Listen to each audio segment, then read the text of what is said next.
स्त्री कमाती है ये देखा? क्या देखा?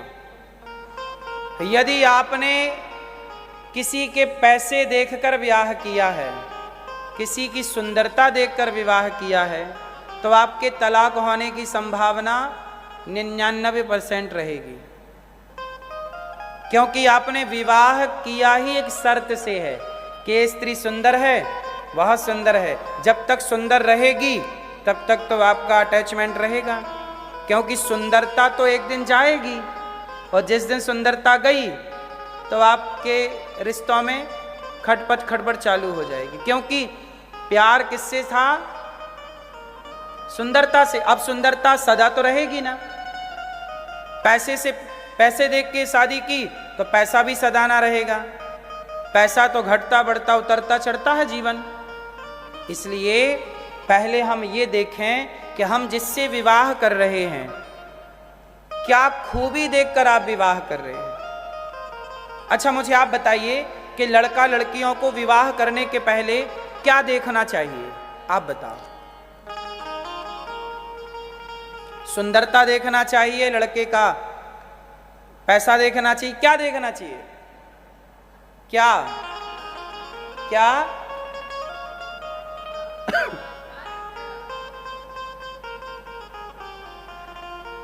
देखो, दोनों के नजरिए अलग अलग होने चाहिए। पुरुष का नजरिया अलग होना चाहिए, स्त्री का नजरिया अलग होना चाहिए। नजरिया क्या होना चाहिए? हम जिस स्त्री से विवाह करने जा रहे हैं, हम उसकी सुंदरता ना देखें, हम उसके स्वभाव को देखें, उसके आचरण को देखें। सांवली होगी चलेगी, थोड़ी मोटी होगी, थोड़ा पतली होगी, थोड़ी लंबी होगी, थोड़ी ठिनगी होगी, चलेगी, पर हमें उसका स्वभाव पसंद आना चाहिए, परिवार को लेकर चलने वाली हो। यदि हमने उसके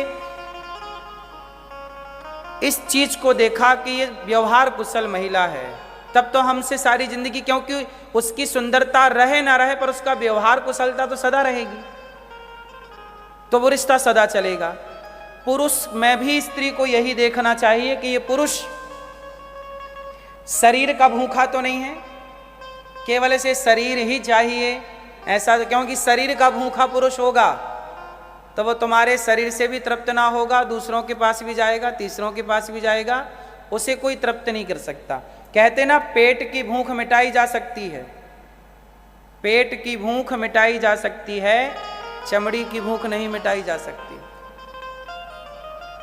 इसलिए ऐसे पुरुष मिलना बड़ा कठिन है, पर फिर भी बाजार में सब तरह के लोग होते हैं, अच्छे लोग भी हैं, बुरे लोग भी हैं। तो हमें ये लगता है कि जिससे विवाह करो उससे उसका व्यवहार देखकर विवाह किया जाए, ना कि रूप रंग संपत्ति टैलेंट देखा जाए कि मेरे पति के पास कुछ ना हो पर इसमें काबिलियत है, ये कमा लेगा, बस मेरी पत्नी व्यवहार कुशल है, ये सदा मेरे माँ बाप को लेकर चलेगी, मुझे लेकर चलेगी, हर तरह से निर्वाह कर लेगी, हर परिस्थिति में रह पाएगी, सुख में भी और दुख में भी। ठीक है, अब हम आपके साथ रहने को तैयार हैं। अब आगे चलते हैं इससे। अब ये तो बात थी विवाह होने के पहले की, अब विवाह हो गया, अब क्या करें? मैं अब तो हो ही गया, अब बताओ क्या करें? अब बात करते हैं विवाह होने के बाद की। देखो, विवाह होने के बाद क्या होना चाहिए? डिपेंड होना जरूरी है। आज की लड़की लड़कों में समस्या क्या है? लड़का बोलता है मैं आत्मनिर्भर हूँ, सेल्फ डिपेंड हूँ, लड़की बोलती है मैं भी सेल्फ डिपेंड हूँ। अच्छा, एक बात बताइए, यदि लड़का लड़की दोनों आत्मनिर्भर हैं, सेल्फ डिपेंड हैं, तो बताइए रिश्ते चलेंगे कि नहीं चलेंगे? उत्तर चलेंगे? हाँ या ना? जल्दी जल्दी उत्तर दीजिए। नहीं चलेंगे। फिर रिश्ते चलाने के लिए क्या चाहिए? रिश्ते उनके बेहतर चलते हैं जहां निर्भरता है। हमारी पत्नी हम पे निर्भर है और हम अपनी पत्नी पे निर्भर हैं। आजकल आप लोग गलती क्या करते हैं? पत्नी भी 50,000 कमाती है, पति भी 50,000 कमाता है, तो पत्नी बोली कि मैं तुम्हारी क्यों सुनूं दो बातें, मैं भी तो कमाती हूं, मैं भी तो पढ़ी लिखी हूं। लड़का बोलता मैं तुम्हारी क्यों सुनूं, मैं भी तो पढ़ा लिखा हूं, मैं भी कमाता हूं। एक भी बात सुनने को तैयार नहीं है, ना लड़का ना लड़की। रिश्ते ऐसे नहीं चलते। तुम पैसे कमाओ, कमाना बुरा नहीं है, पर पैसे को ना रिश्तों के बीच में लाके ना घुसाओ। यदि रिश्तों में पैसा घुस गया तो रिश्ते ना रह जाएंगे, पैसा रह जाएगा। इसलिए पैसे को किनारे करो। पैसे तुम दोनों कमाओ, लाख रुपया कमाओ, कोई दिक्कत नहीं है, पर पैसे की गर्मी एक दूसरे को ना बताओ कि मैं कमाता हूं या मैं कमाती हूं। तुम कमाओ, दोनों से गृहस्थी चलाओ, पर पैसे को किनारे रखो। हमें पत्नी की जरूरत है, हमें पति की जरूरत है, पति पत्नी के बीच में पैसा ना हो। और निर्भरता जरूरी है। जो लोग कहते हैं ना सेल्फ डिपेंड होना, पत्नी सेल्फ डिपेंड, पत्नी निर्भर रहे पति पे और पति निर्भर रहे पत्नी। यदि पति पत्नी पे निर्भर नहीं रहेगा तो पड़ोसन पर निर्भर हो जाएगा, क्योंकि निर्भर होना पड़ता है। ये धरती एक पांव से नहीं चल सकता कोई, कितना चलेगा? दो पांव होंगे तो ही आप दौड़ सकते, एक पांव से दौड़ के दिखाइए। एक पांव से नहीं दौड़ा जा सकता, दोनों पांव चाहिए। पति पत्नी दो पांव की तरह हैं। पत्नी का हम किस पर निर्भर हैं? अपने पांव पर निर्भर हैं। आप पांव पर निर्भर हो कि नहीं? हम कोई चीज उठानी हो तो हाथ पर निर्भर हैं, हमें देखना हो तो हम आंख पर निर्भर हैं, हमें सुनना हो तो हम कान पर निर्भर हैं, हमें बोलना हो तो हम वाणी पर निर्भर हैं। बोलो हाँ। हमारी जिह्वा ना हो तो हम किस पर निर्भर रहेंगे? क्या बोलेंगे? आपके पांव ना हो तो आपको पांव पर निर्भर होना पड़ेगा, हाथ पर निर्भर होना पड़ेगा। जहां निर्भरता है वहां रिश्ते चलते। कोई अपने हाथ से तलाक नहीं लेता कभी, कोई अपने पांव से तलाक, चल पांव अब हम तेरे से नहीं बन रही, अब तू अलग रहे मैं अलग रहूं। कोई अपने शरीर के हिस्से से तलाक लेता है? हाथ, आज से तेरा मेरा तलाक, बोलो हो ही नहीं सकता। कैसे? क्यों? क्योंकि इतनी निर्भरता है इसकी, इसके बिना मैं लंगड़ा हो जाऊंगा। बोलो हाँ। रिश्ता चलाने के लिए वैसी ही निर्भरता चाहिए जैसे आपके पांव में, आपके हाथ में आपकी निर्भरता है, ऐसे पत्नी और पति एक दूसरे पर निर्भर रहे, फिर टूटे रिश्ता। फिर बताना निर्भरता नहीं है ना। सब सेल्फ डिपेंड का गाना गा रहे हैं। जरूरत पड़ती है साहब, हमें यहां जीना है तो रोटी की जरूरत है, रोटी हमारी जरूरत है। बोलो हाँ। मकान हमारी जरूरत है, कपड़ा हमारी नीड है, जरूरत है। उसी तरह पत्नी हमारी जरूरत बन जाए, पति हमारी जरूरत बन जाए। जहां जरूरत बन जाते हैं लोग, एक दूसरे के लिए जरूरत बन जाते हैं, वहां 100 साल तक रिश्ते चलते हैं, डोकरा डोकरी होने पर भी चलते हैं। इसलिए जरूरत है इन चीजों की। अब आज के जमाने में क्या है, कोई सुनने को तैयार नहीं। हम क्यों सुने आपकी बात? तो नहीं सुनो तो फिर तलाक लो, फिर दूसरे के संग रहो, तीसरे के संग रहोगे तो दूसरे से सुख मिलेगा, इसकी गारंटी क्या है? तीसरे से सुख मिलेगा, इसकी गारंटी क्या है? बोलो। इसलिए घाव हो जाता है ना तो हम हाथ काट के नहीं फेंकते, घाव का इलाज कराते हैं। रिश्ते खराब हो जाएं तो रिश्ते हटाते नहीं हैं, रिश्तों को सही किया जाना चाहिए, रिश्तों को ठीक किया जाना चाहिए। ये नहीं कि रिश्ता खराब हो गया तो पत्नी को हटा दें, पति को तलाक दे दें। नहीं नहीं, रिश्ते खराब हो गए ना, हाथ में चोट लग गई ना, घाव हो गया ना, दवाई कराओ, ठीक हो जाएगा। रिश्ते भी खराब हो गए ना, सत्संग करो, गुरुजनों की बात सुनो, एक दूसरे को समझो, टाइम दो एक दूसरे को। पत्नी कहती है कि हमारा पति टाइम नहीं देता हमें, टाइम। आजकल सबसे ज्यादा झगड़ा इस बात का है कि टाइम नहीं है, एक दूसरे के पास टाइम नहीं है, एक दूसरे के लिए टाइम नहीं है। इसलिए कहता हूं कि 25 दिन कमाओ और 5 दिन अपने परिवार के लिए समय निकालो। और जब पत्नी के लिए समय निकालो, बच्चों के लिए, अब आप क्या है, दिन भर कमाते हो, शाम को थक के आते हो मोबाइल चलाने लगते हो, ना पत्नी से बात कर रहे हो, ना बच्चों के साथ आप खेल रहे हो। मोबाइल चलाए, थक के आए, मोबाइल चलाए, खाया, चालू, खर्राटे चालू, सो गए। इससे क्या होगा? इससे कमजोर होंगे रिश्ते।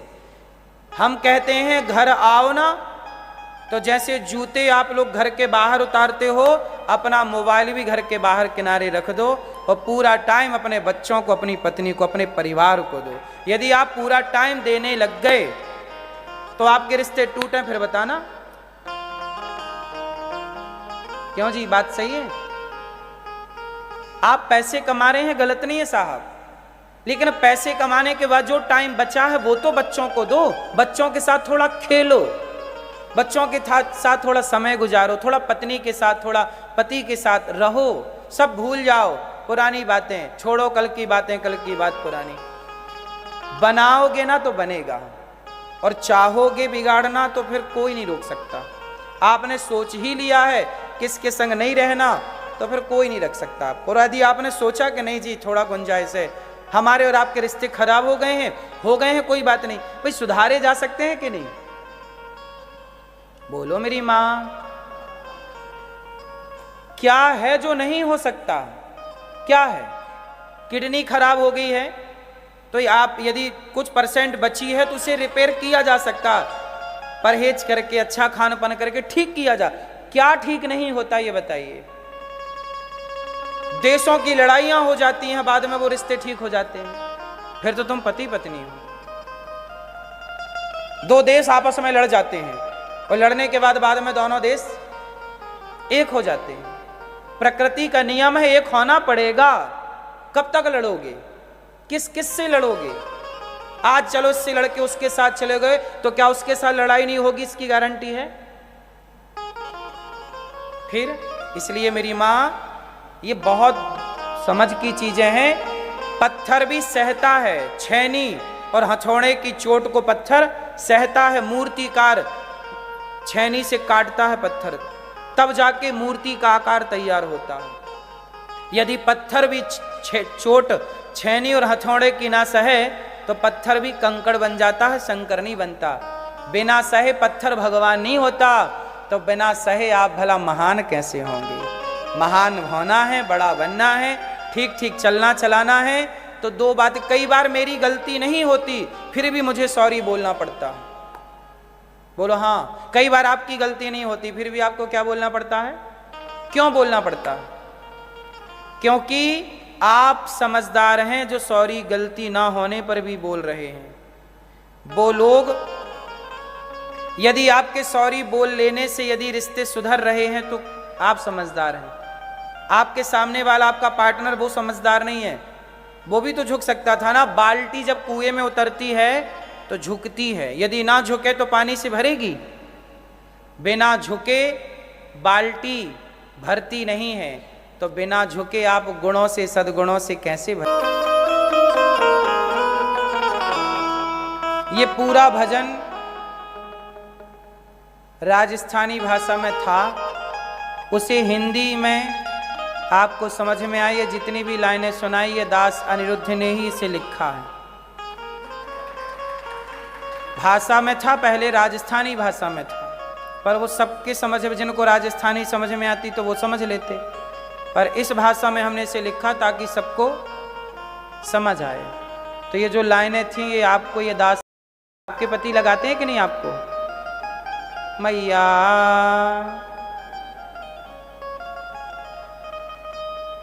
नहीं लगाते, बड़े कंजूस हैं। ये थोड़ा अपनी पत्नी के लगाया करो, अच्छा है। राम जी लगा रहे हैं, हम नहीं कह रामचरितमानस पढ़िए, वहां राम जी क्या कर रहे हैं? सीता मैया के लिए अपने हाथ से पुष्प ला रहे हैं और पुष्प की सुंदर सी माला बना रहे हैं और सीता मैया के बालों में लगा रहे हैं। आज श्रृंगार राम जी, कानों में राम जी पहना रहे हैं, गले में हार, यहाँ बाजूबंद पहना रहे हैं। ये हार कहाँ से? ये राम जी कर रहे हैं, सीता मैया का श्रृंगार। पति पत्नी का ये भी एक सुख है। आजकल ना आप लोग केवल लड़ाई करते हो, केवल झगड़ा। राम जी से सीखो प्रेम करना। तो आज से आप पक्का मांग भरा करेंगे, पक्का भरोगे मांग। और पति बैठ, भैया आप चश्मा वाले भैया, आपकी पत्नी कहाँ है? हाँ, आपकी पत्नी कहाँ है? घर पे हैं? तो आप मांग भरते हैं उनकी। आज ये हार भी लेके जाइएगा बाजार से, आज लगाइए उनके बालों में और मांग भरिएगा, खुश हो जाएंगी, आपकी आरती होता। जितना पुरुष नारी का सम्मान करता है ना, नारी एक कदम और पति में समर्पित हो जाती है। नारी को समझने के लिए ना बहुत टाइम लगता है। पुरुष लोग ना 100 में से 95 पुरुष ऐसे होते हैं जो सारी जिंदगी में नारी के भाव को नहीं समझ पाते, स्त्री की भावनाओं को नहीं समझ पाते। रहते हैं साथ में पत्नी बना के, पर पत्नी की भावना को नहीं समझते। पत्नी के भाव को समझ पाना सब पुरुषों के बस की बात नहीं है। 100 पुरुष में 5 पुरुष ही पत्नी के भाव को समझ पाते हैं, बाकी 95 रहते हैं, रह रह के मर जाते हैं, पर पत्नी के गहराई में नहीं उतर पाते। पत्नी को क्या चाहिए? आपको लगता है पैसे लाके दे दूं पत्नी को, हार लाके दे दूं पत्नी को। कुछ पत्नियां शायद पैसे हार से खुश भी होती हों, पर अधिकांश स्त्रियां पैसे हार की भूख रखती ही नहीं। सोना चांदी हीरे मोती की स्त्रियों को भूख है ही नहीं। स्त्रियों को भूख किसकी रहती है? कि मेरा पति मुझे प्रेम करे और मेरा पति मेरी इज्जत करे। जितना इज्जत आप अपनी पत्नी की करोगे, उतनी ही इज्जत पत्नी के मन में आपके प्रति बढ़ती चली जाएगी। नारी का सम्मान किया करिए। और नारी का सम्मान सबसे ज्यादा कैसे होता है? कि आप नारी के माता पिता का सम्मान करें। जैसे मैं हूं, मेरी पत्नी जो है, मेरी पत्नी के जो माता पिता हैं, मैं अपनी पत्नी के माता पिता को अपने माता पिता की तरह मानता हूं, तो मेरी पत्नी भी मेरे माता पिता को अपने माता पिता की तरह मानती है। अब पुरुष वर्ग गलती क्या कर देता है कि पत्नी के माता पिता को तो देता है गाली, तेरा बाप ऐसा, तेरी माँ ऐसी। तो जब आप उसके माँ बाप की इज्जत नहीं करते, तो उससे आप उम्मीद ये कैसे कर पाओगे कि वो मेरे माँ बाप की इज्जत करेगी? भाई वो भी तो इंसान है। आप मेरे माँ बाप का सम्मान करोगे ना, तो मैं अपने आप आपके माँ बाप का सम्मान करूंगा। और आप मेरे माँ बाप को गाली दोगे तो मैं आपके माँ बाप का सम्मान ना कर पाऊंगा। देखो बात सही है कि गलत है? बोलो। इसलिए हर पुरुष को चाहिए कि आप अपनी पत्नी के माता पिता का सम्मान कीजिए। स्त्री का सबसे बड़ा सम्मान क्या है? बोले उसके माँ बाप का सम्मान करना उसका सबसे बड़ा सम्मान है। उसके माँ बाप का अपमान करना उसका सबसे बड़ा अपमान है। वो बात सही भी है। भाई मेरे माँ बाप ने मुझे इतना पाल पोस के बड़ा किया, भीख मांग के खिलाया पिलाया। माँ बाप मजदूरी तक करते हैं जो गरीब है। तो बेटा के लिए उसके माँ बाप प्रिय हैं, तो बेटी के लिए उसके माँ बाप प्रिय हैं। तो हमें एक दूसरे के माँ बाप की इज्जत करनी चाहिए। ये बात सही कह रहा हूं कि गलत कह रहा हूं? तो नारी को जीतना है तो नारी को प्रेम से जीता जा सकता है, वरना दुनिया में ऐसी कोई तलवार नहीं बनी कि तलवार के बल से आप स्त्री को जीत पाएं। कभी ना जीत पाओगे। डरा के धमका के आप नारी का सम्मान ना जीत पाओगे। तुम डरा धमका के काम करा सकते हो, गुलाम बना सकते हो, पर उसके हृदय में उसके मन में कब्जा नहीं कर सकते। उसके लिए राम, ये घटना वाल्मीकि रामायण में मिली, सुनिएगा। राम जी ने भेज दिया वनवास सीता मैया को। सीता मैया पहुंची जंगल। एक दिन लकड़ी काट रही थी सीता मैया। लव कुछ थे, छोटे छोटे गट्ठा लकड़ी के लव के सिर पर रखा माता ने। छोटा सा गट्ठा कुश के ऊपर रखा और एक बड़ा सा गट्ठा लकड़ी का बनाया। सीता मैया ली, कुल्हाड़ी कंधे पर रखी, एक हाथ से गट्ठा पकड़ा, चली कुटिया की ओर। तो रास्ते में वन देवी मिल गई। कौन मिला? वन देवी। तो वन देवी ने पूछा कि सीता, तुम्हारे पति कितने निर्दयी हैं, तुम मेरे से वरदान मांग लो। मांगो सीता, तुम्हें अगले जन्म में कैसा पति चाहिए?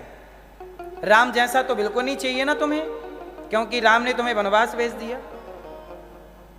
पर मेरे से मांगो, तुम कैसा पति चाहती हो अगले जन्म में। तब सीता मैया गट्ठा रखती हैं, वन देवी को हाथ जोड़कर प्रणाम करती हैं और कहती हैं, माता, यदि आप मुझे पुत्री की तरह प्यार करती हो और मुझे कुछ देना चाहती हो तो अगले जन्म में और अगले सैकड़ों जन्म तक यदि मेरा जन्म धरती पे हो तो हर जन्म में मुझे राम जैसा ही पति चाहिए, राम जैसा ही पति चाहिए। तो वन देवी ने कहा राम जैसा क्यों, राम ने तो तुम्हें वनवास भेज दिया, बड़ा गलत किया है ना। सीता मैया ने कहा ना, राम जी ने मेरे साथ गलत नहीं किया, वो मेरे से बहुत प्रेम करते हैं, उनके जैसा पति धरती पर कोई हो नहीं सकता। बोले कैसे कह रही हो ये बात, दुनिया जानती है कि राम ने तुम्हें वनवास भेजा ना। सीता मां ने कहा राम ने वनवास नहीं भेजा, राम राजा हैं और प्रजा कह रही है कि सीता को स्वीकार नहीं करेंगे, तो प्रजा सीता मां को वनवास राम ने नहीं प्रजा ने भेजा है। विद्रोह किसने किया, प्रजा ने किया, तो प्रजा दोषी है, राम दोषी नहीं। राम तो मेरे से इतना प्रेम करते हैं कि मेरे लिए रावण से लड़ गए, रावण से लड़ गए ना, रावण को समाप्त कर दिया।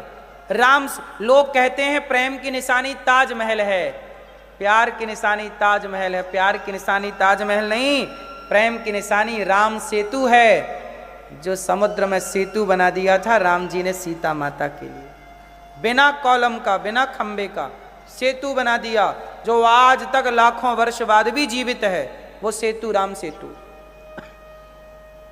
मेरी याद में मेरे लिए लड़ गए रावण से, मेरे लिए उन्होंने सब कुछ किया। बस राम राम राम रावण से जीत गए, लेकिन अयोध्या की प्रजा से हार गए। दुनिया से जीता जा सकता है साहब, अपनों से नहीं जीता जा सकता। हराते हैं तो अपने हराते हैं, दूसरों में रावण से जीत गए राम, पर अपनी प्रजा से हार गए। बोलो हाँ। वनवास सीता मां को किसने दिया, राम ने कि प्रजा ने? प्रजा ने ही तो बोला था कि सीता मां रावण के यहां रह के आई हैं, पता नहीं शुद्ध हैं कि अशुद्ध हैं। राम जी ने थोड़ी आरोप लगाया था कि तुम शुद्ध हो कि अशुद्ध हो, राम ने तो स्वीकार किया था, पत्नी रूप में रखी थी, वो गर्भवती भी हो गई, राम को तो कोई दिक्कत नहीं थी। दिक्कत लोगों को थी।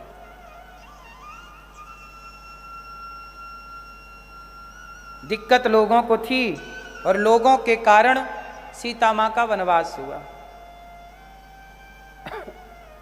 इसलिए मेरी मां सीता मां कहती हैं कि मुझे राम ही पति रूप में चाहिए। इसलिए आपको भी राम की तरह पति बनना चाहिए पुरुषों को, और आपको भी सीता जैसी पत्नी बननी चाहिए। सीता मां लंका में थी रावण के यहाँ, पर रावण की लंका में जरा भी उनका चित्त ना लगा। तुम्हारा पति कितना भी गरीब हो, कैसा भी हो, पर तुम्हारा पति ही तुम्हारे लिए सब कुछ है। दूसरा व्यक्ति सोने की लंका में क्यों ना हो, वो तुम्हारे लिए माटी है। किसी भी हाल में अपने पति का त्याग नहीं करना चाहिए। सारी कथाओं से ये निष्कर्ष निकल के आया। गोपियों ने भगवान से कहा कि प्रभु आप हमारे पति हैं। तब भगवान ने गोपियों के संग रास रचाया, और जितनी गोपियां उतने कृष्ण बन गए। रास में क्या हुआ, लोग कहते हैं रास मतलब कैरेक्टर ढीला, नहीं, रास मतलब जीवात्मा परमात्मा का मिलन। रास मतलब जितनी सखियां उतने कृष्ण। रास जब रचाया गया उस समय भगवान कृष्ण की उम्र कितनी थी, आयु कितनी थी, एज क्या थी, कितनी थी? 8 साल, 7 कंप्लीट, 8वीं रनिंग। अब आप ही बताइए, भागवत जी में लिखा है 10.5 साल की उम्र में तो भगवान वृंदावन छोड़ के कंस को मारने चले गए थे। 10.5 साल में तो वृंदावन छोड़ दिया, 10.5-11 साल में। और भगवान की ये लीला, रासलीला, गिरिराज जी उठाए तब 7 साल के थे। गिरिराज जी के बाद ये महाराज की लीला हुई। तो कृष्ण 8 साल के हैं। 8 साल का कोई बालक बताइए उसके अंदर कोई विषय वासना होती है? इस दृष्टि से भी देखा जाए तो ये लीला भक्त और भगवान की लीला थी, ना कि कोई विषय वासना की लीला थी। किसी भी दृष्टि से आप देखेंगे तो रास लीला को पवित्र ही पाएंगे। लेकिन फिर भी दुनिया ने बोला ना, जैसे सीता माता पर लोगों ने लांछन लगाया, ऐसे कुछ लोगों ने भगवान कृष्ण की रास लीला को गलत दृष्टिकोण से देखा, गलत नजरिए से देखा। अब भगवान जितनी गोपियां उतने कृष्ण बन करके हर गोपी के साथ भगवान दिव्य रूप से खड़े हैं और रास रचा रहे हैं। तभी गोपियों को अभिमान आ गया, हम बड़ी सुंदर हैं। भगवान गोपियों को छोड़कर अंतर्धान हो गए, चले गए। और जब चले गए, सारी गोपियां तड़प करके रो करके गोपियों ने भगवान से कहा, हे श्याम सुंदर अनया। गोपियां बोली, वो सखी कितनी भाग्यशाली होगी जिसको लेकर गए। अनया राधितो नूनम भगवान हरिरीश्वरः यन्नो विहाय गोविंदः प्रीतो यामनयद् रहः। अनया राधितो नूनम, आज भगवान श्री कृष्ण जिस सखी को लेकर गए, वो सखी कौन है? राधा रानी। सारी गोपियां रुदन करने लग गई, हा कृष्ण हा कृष्ण। तब उन सब गोपियों ने मिलकर के कृष्ण के लिए एक गीत गाया, जिस गीत का नाम है गोपी गीत। सारी गोपियों ने कहा, गोप्यः ऊचुः जयति तेधिकं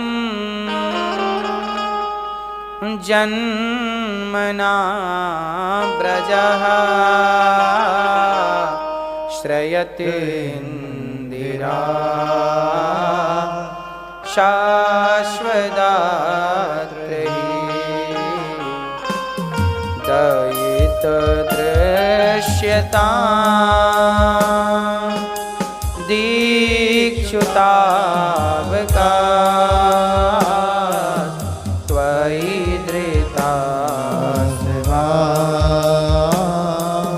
त्वां विचिन्वते। गोपियों ने कहा, जयति तेधिकम जन्मना ब्रजः शरदुदाशये साधु जात सत। हे कृष्ण, जब से आप गए हैं, जब से इस वृंदावन ब्रजमंडल में आए, अधिकम जयति जन्मना ब्रज, आपके जन्म लेने से ब्रजमंडल की अधिकम जयति जय जयकार अधिक होने लगी। हे कृष्ण, हमें छोड़ करके कहाँ जा रहे हो? सारी गोपियों ने जब प्रभु को पुकारा, भगवान को पुकारा और कहा कि अब हम प्राण त्याग देंगे। विष जलापयाद व्याल राक्षसा वर्ष मारुताद वैद्युतानलाद। गोपियां बोली, मारना था तो कालिया नांग के विष से क्यों बचा लिया? गोपियां बस ये कहना चाहती हैं, प्रभु आप गए हो तो हमें मार डालो, फिर चले जाओ, पर हमें जीते जीऊं तड़पाओ ना। गोपियां भगवान के लिए ना ऐसे तड़पने लगी जैसे मछली तड़पती है पानी के लिए। भगवान को पाना है तो क्या करना पड़ेगा? तड़पना पड़ता है, भगवान की याद में तड़पना पड़ता है, मछली की तरह तड़पना पड़ता है। यदि आपको तड़पना आ गया तो भगवान जरूर मिलेंगे, और तड़पना नहीं आया तो भगवान नहीं मिलेंगे। भगवान कहते हैं, जब मेरा भक्त तड़पेगा तब तो मिलूंगा, तड़पेगा ही नहीं, तुम्हें जरूरत ही नहीं तो मैं क्यों मिलूंगा तुम्हें? गोपियों के भाव से भगवान प्रकट हो गए। यत्ते सुजात चरणाम्बुरुहम स्तनेषु भीताः शनैः प्रियदधीमहि कर्कशेषु तेनाटवी मटसि तद्व्यथितेन किंस्वित् पूर्पादिभिर्भ्रमति धीर भवदायुषाम्नः। आज भगवान इति गोप्यः प्रगायन्त्यः, आज भी हैं, आज भी प्रभु का रास चल रहा है। भगवान सुदर्शन और शंखचूड़ नाम के दैत्य को मारते हैं। युगल गीत गोपियां गाती हैं, अरिष्टासुर का उद्धार। भगवान केसी और व्योमासुर को मारते हैं। भगवान को लेने अक्रूर जी पहुंच गए वृंदावन। अक्रूर जी ने कहा कि प्रभु चलो। जब भगवान जाने लगे, गोपियों को पता लगा तो गोपियां रथ के आगे लेट गईं, प्रभु हमें छोड़कर जाओगे, हम तो मर जाएंगी आपके लिए, तड़प तड़प के आपके वियोग में मर जाएंगी। भगवान समझाए कि मैं 2 दिन बाद आ जाऊंगा। कितने दिन बाद आऊंगा? 2 दिन का कह के भगवान मथुरा चले गए। जब मथुरा पहुंचे भगवान तो धोबी पर कृपा की। किस पर कृपा की? ये धोबी पिछले जन्म का वही धोबी था जिसके कहने से माता सीता का वनवास हुआ था। आज द्वापर में यही धोबी भगवान कंस का वो धोबी बना, कंस के कपड़े धुलने वाला। और भगवान ने कंस के कपड़े मांगे कि हमें दे दो, तो धोबी ने भगवान को उल्टा सीधा कहा, तब भगवान ने उसका उद्धार किया। तो तब का आज उद्धार हुआ। भगवान ने कपड़े पहने, दर्जी ने नाप के बनाए, सुदामा नाम के माली पर कृपा की। और कंस बड़ा उत्पात मचाए रखा है पूरे मथुरा में। कंस कौन है? तो सुनो कंस कौन है। कंस के पिता का नाम है उग्रसेन और कंस की माता का नाम है पद्मावती। क्या नाम है? पद्मावती। पद्म पुराण में इनकी कथा है। क्या हुआ? कंस के पिता की ये पूरी कथा आप सुनेंगे तो कंस का हिसाब समझ जाएंगे। उग्रसेन का विवाह हुआ पद्मावती से। पद्मावती बहुत सुंदर थी। उग्रसेन अपनी पत्नी पद्मावती पर बड़े आसक्त हो गए। एक दिन क्या हुआ कि पद्मावती के पिता ने संदेशा पहुंचाया कि बेटी कुछ दिनों के लिए तुम मायके आ जाओ, तुम्हारी माता तुमसे मिलना चाहती है। तो पद्मावती बोली ठीक है मैं जाती हूं। पर पद्मावती तैयार हो गई अपने मायके जाने के लिए। पर पद्मावती के जो पति उग्रसेन हैं उनका मन नहीं था कि मेरी पत्नी मुझे छोड़कर जाए। पर पत्नी की जिद थी कि मुझे जाना है। तो पत्नी के मन को रखने के लिए, पत्नी की खुशी के लिए उग्रसेन ने पत्नी को जाने दिया। अब ये चली गई अपने मायके। अब इनके मायके में एक घटना घट गई। पद्मावती के मायके में घटना क्या घटी कि एक दिन ये अपने पिता के यहाँ थी और अपनी सखियों के साथ ना एक सरोवर में नहा रही थी। सुंदर सा सरोवर था, वहां नहा रही थी कि तभी वहां से एक राक्षस गुजरा। उसका नाम था गोभिल। गोभिल नाम का एक दैत्य राक्षस। उसने देखा कि पद्मावती तो बड़ी सुंदर है, तो वो आसक्त हो गया। पर करे तो करे क्या, क्योंकि वो स्त्री बड़ी पतिव्रता थी। यदि ये जाता तो वो शाप दे के इसे नष्ट कर सकती थी। तो इसने एक तरकीब निकाली। इसने उग्रसेन का रूप बना लिया। किसका रूप बनाया? उग्रसेन का रूप बनाया। और उग्रसेन का रूप बना करके ये पद्मावती के पास चला गया। पद्मावती सखियों के साथ थी। अपने पति को देख के लज्जा आ गई इन्हें। ये नहा रही थी, स्नान था। स्वामी आप, कहा कि तुम्हारी याद आई, तुम्हारे बिना रह ना पाया, आ गया। तो अपनी पत्नी का हाथ पकड़ के उग्रसेन ले गए जंगल में। और वो उग्रसेन थे नहीं, उग्रसेन के रूप में वो गोभिल नाम का दैत्य था। और उसने सखियों को कहा तुम यहीं रुको, हम आते हैं। और जंगल में जाके उसने अपनी पत्नी के साथ रमण किया। पर पद्मावती पहचान गई कि मेरे पति के शरीर में जो निशान है वो तो इसमें है नहीं। पहचान गई कुछ गड़बड़ है। तो उन्होंने बोला कि मूर्ख तू बता तू कौन है। कड़े शब्दों में कहा तू कौन है, जल्दी बता वरना शाप दे दूंगी। तो वो गोभिल राक्षस रूप में प्रकट हो गया। मैं गोभिल नाम का राक्षस हूं। तू राक्षस है, मैं तुझे शाप देती हूं। गोभिल बोला शाप आप ना लगेगा तुम्हारा हमें। क्यों? बोले तुम्हारे पति तुम्हें भेजना नहीं चाहते थे, तुम पति की आज्ञा का उल्लंघन करके आई हो। जो स्त्री पति की आज्ञा का उल्लंघन करती है वो शाप देने की अधिकारी थोड़ी है। तुम मुझे शाप नहीं दे सकती हो। तुमने पति की आज्ञा का उल्लंघन किया है। और सुनो, मैंने अपना तेज तुम्हारे गर्भ में स्थापित कर दिया। अच्छा, वो पद्मावती ना गोभिल से गर्भवती हो गई। और जो गर्भवती हुई तो वो जो गर्भ का बालक था वही कंस कहलाया। पद्मावती फिर चली मायके गई तो फिर वहां से वो पति के पास आई, किसी को ये बात नहीं बताई, अपने पति को भी नहीं बताया। तो उग्रसेन का जो बेटा हुआ वो उग्रसेन का था नहीं, वो एक राक्षस का था, इसलिए राक्षस जैसा व्यवहार कंस का है, वरना उग्रसेन तो बहुत अच्छे राजा थे। इस कंस ने उग्रसेन को जेल में बंद कर दिया और पिता की सत्ता प्राप्त कर ली और बड़ा अत्याचार करता समाज पर, माता देवकी पे अत्याचार करता, बहन पर जेल में बंद कर दिया, खूब परेशान किया, गाय पर, साधु पर, संत पर बड़ा अत्याचार कंस ने किया। तो किसका गर्भ था? एक राक्षस का। इसलिए कहता हूं कि स्त्री का गर्भ यदि पवित्र है तो उसके गर्भ से भक्त का जन्म होगा, अच्छे लोगों का जन्म होगा। पर यदि किसी पर पुरुष की नजर पड़ गई, यदि पर पुरुष से आपका मन लग गया तो पर पुरुष के कारण, पर स्त्री के कारण गर्भ अपवित्र हो जाता है। इसलिए तो हम कहते हैं कि विवाह जिससे करो उसी के संग रहो सारी जिंदगी। आपको कोई पर पुरुष स्पर्श ना करे, पर नारी स्पर्श ना करे। ये जो आजकल शादी के पहले लिव इन में रहने का कल्चर चालू हो गया है, इसे आप लोग सही मानते हैं कि गलत मानते हैं? क्या है ये? गलत है। जरा सोचिए, यही देन है कंस की कि आप अपने पति के साथ हैं, पर यदि किसी और के साथ भी आपका मन लगा या किसी और पुरुष के साथ, किसी और स्त्री के साथ, तो फिर जो आपकी संतान होगी वो आपका ही नाश करने वाली होगी। से कंस ने उनके अपने पिता का ही नाश कर दिया, जेल में डाल दिया। तो ये कंस इसलिए पापी, इसको मारने भगवान प्रकट हुए।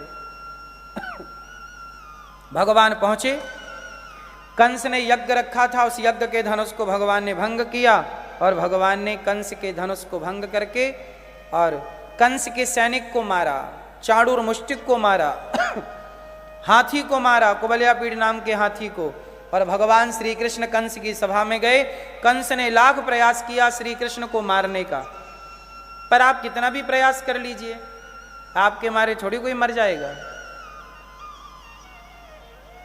कंस ने लाख प्रयास किए अपनी मृत्यु को टालने का, पर भगवान कृष्ण सभा में गए, कंस के बाल पकड़ के उठा के धड़ाम से पटक दिया। कंस ने सेना को आदेश दिया, सैनिकों पकड़ लो इस कृष्ण को।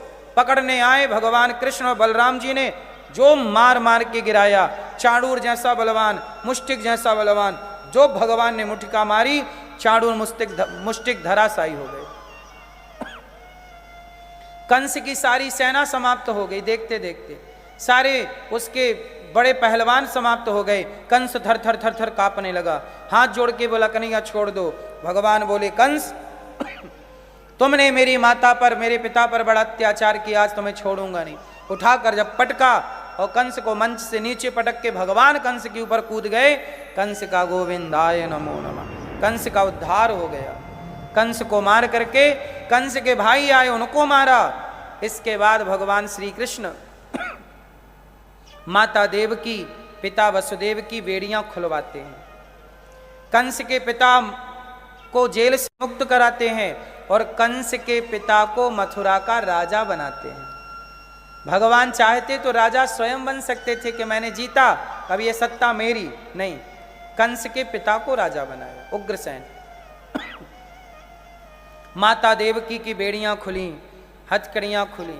आज वर्षों बाद माता ने खुला आसमान देखा, भगवान कृष्ण को अपने गले लगाया, माँ के आंचल से दूध टपकने लगा, बड़ा लाड़ लड़ाया, बड़ा प्यार किया। वसुदेव जी ने नंद बाबा को बुलाया, बाबा यहाँ आओ, आपका बहुत बहुत धन्यवाद। धन्यवाद किस बात का? आपने मेरे पुत्र की रक्षा की, लालन पालन किया। नंद बाबा बोले वसुदेव जी आप क्या कहना चाहते हैं? तब वसुदेव जी ने कहा कि ये जो कृष्ण है ना, ये आपका नहीं, हमारा 8वां बेटा है।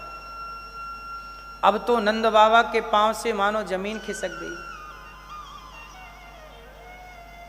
अब सोचिए कि आपके बेटे को कोई आकर ये कह दे कि धन्यवाद आपका, आपने बेटे को पाल पोस के बड़ा किया, अब ये बेटा आपका नहीं है, ये बेटा हमारा है। तो पहली बात तो आप स्वीकार नहीं करोगे कि ये बेटा आपका है।